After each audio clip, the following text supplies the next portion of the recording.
మహాశివుడికి ప్రీతిపాత్రమైన మహాశివరాత్రి పర్వదినాన ఓ అద్భుతం ఆవిష్కారం కాబోతోంది.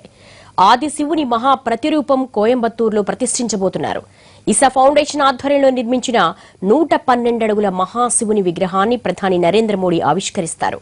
ఆది దేవుని ముఖం మాత్రమే కనిపించే ఈ విగ్రహం ప్రపంచంలోనే అతి పెద్దదంటున్నారు.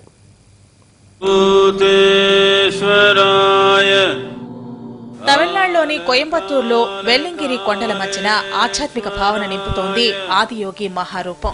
ఈసా యోగా కేంద్రం ఆధ్వర్యంలో ఆదియోగి రూపాన్ని నిర్మించారు. మహాశివరాత్రి రోజున ప్రధాని మోడీ మహావిగ్రహానికి ప్రాణప్రతిష్ఠ చేసి ప్రపంచానికి అంకితం ఇవ్వనున్నారు.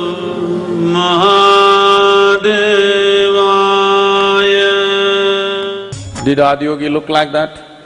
That's not the point. Is he an inspiration for you to turn inward? That's all the point.